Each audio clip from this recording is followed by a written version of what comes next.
What's up, Taiwan? Good evening. I'm Ethan Liu with 10 minutes of news from here in Taiwan and around the world. Police have arrested a suspect believed to be behind Taiwan's deadliest mass shooting in more than 20 years. 4 people were killed in the attack in Nantou and 1 seriously injured. John Van Trist reports. Gunshots rang out Thursday evening around the offices of Kangjian Biotech Company in Taiwan's central Nantou County. Face covered, the shooter first went to a nearby residence where he forced the company owner's brother and a department head into a bathroom. He handcuffed and then shot them point blank. The suspect then went into the company's production area where employees were getting off work. He forced the workers into another bathroom. He then went through the building, finding and shooting the company's owner, his daughter, and a company director.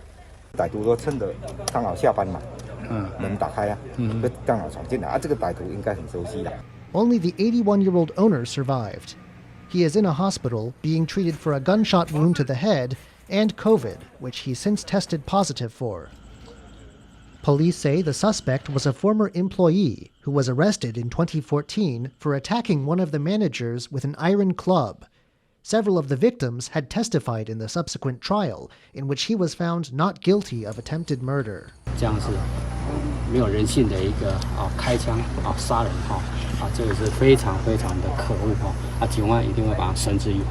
Taiwan's police chief himself is on the scene to lead the investigation. What's clear is that this case is unusual, the deadliest shooting since 1996 in a country where mass gun violence is rare. James Rayner and John Van Triest for TaiwanPlus. Later on Friday, Taiwan's police chief added a comment on the country's gun control policies. 竖枪一直是警察的重要工作哦。那这个嫌犯他拥有这些枪械，那我们警方专案小组还继续追查他的枪支来源。 The U.S. House of Representatives has passed a bill that will enhance defense ties with Taiwan. The annual defense budget bill requires President Joe Biden to invite Taiwan to join the 2024 Rim of the Pacific, or RIMPAC, exercises, the largest naval drills in the world. Other pro-Taiwan articles in the bill aim to improve deterrence measures in the Taiwan Strait to give U.S. policymakers the option to live and work in Taiwan and to expedite arms sales to the country. Ongoing tensions between the U.S. and China have seen both countries renew their efforts to shore up ties in Southeast Asia in recent weeks. Taiwan is also vying for influence in the region as part of President Tsai Ing-wen's signature new Southbound policy. It aims to boost trade links with 18 countries, and it is also bringing more foreign students to Taiwan's universities. Louis Watt reports. Trying to find a new way to treat skin cancer. Trained pharmacist and PhD student Mohammed Yaqub Khan came from India 3 years ago after Taiwan ramped up its outreach to countries in the Indo-Pacific. He considered studying elsewhere, including China, but chose Taiwan. We have the freedom here. We have the freedom to talk to the professor. We have the freedom for having the debate with the professor.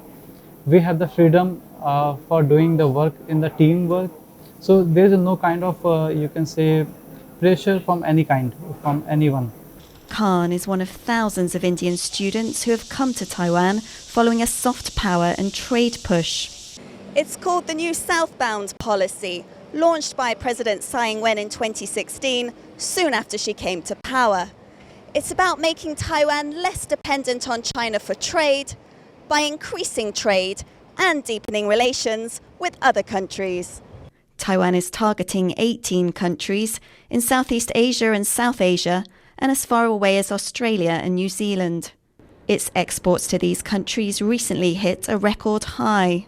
I think the Taiwanese government has done a really good job because, last year Taiwan export to the 18 new Southbound policy country total more than 22.5 billion US dollar, and this growth also was higher than that of Taiwan export to China, Japan, and the US. Since the policy was enacted, students from India have quadrupled to more than 3,000, according to data from India's de facto embassy in Taipei. And people are coming for work too. So the good thing in Taiwan is like Taiwan is a world leader in semiconductor industry. And my background was electronics engineer. So in India, we do not have electronics engineering industry.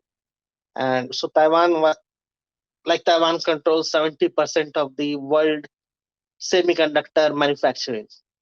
So if I want to get a good job or get skilled, what did I study? I definitely need to come Taiwan.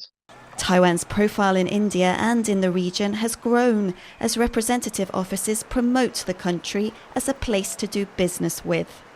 Khan's lab in northern Taiwan is collaborating with 2 Indian universities, and he feels deepening cultural as well as educational and economic links will benefit both countries. If I get the opportunity to stay in the Taiwan, I will surely grab that.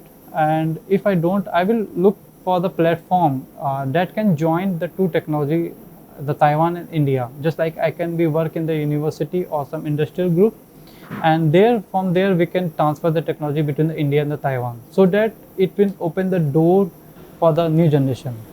As Taiwan explores new avenues for trade, trying to boost its international reach, students like Khan are looking beyond that, hoping to create solid, lasting ties for the future. Klein Wong and Louise Watt for TaiwanPlus. Upskirting, that's when someone secretly takes a photo or video under somebody's clothing, is on the rise on Taipei's metro system. There have been 29 reported cases in the first half of this year compared to just 20 in all of 2021. Rick Lauer reports. In this CCTV footage of the Taipei Metro, a female commuter realizes a man is trying to film up her skirt. She accosts him, a struggle ensues, but he escapes. 该犯嫌情急之下，竟脱下外套，直接冲出闸门逃逸。所以我们是过2个星期才查获这个男子。The incident was just one of a rising number now taking place on the capital's public transport system. Taipei Metro says there have been 49 incidents of privacy invasion in the last 1.5 years, with 12 of those in the last 2 months.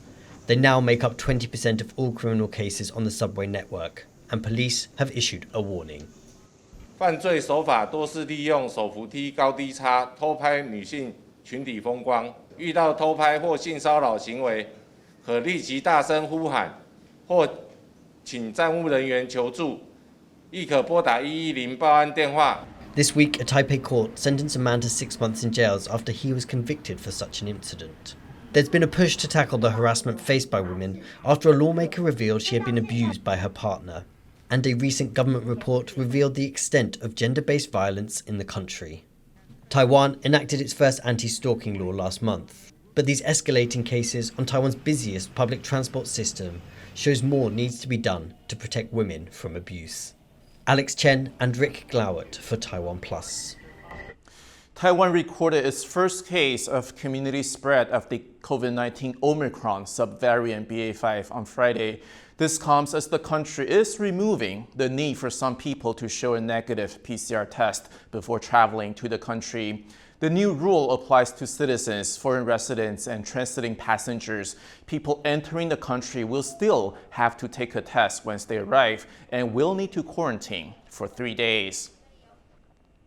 In a small province in central Thailand, a group of rescuers has managed to save an elephant calf and its mother from a pit.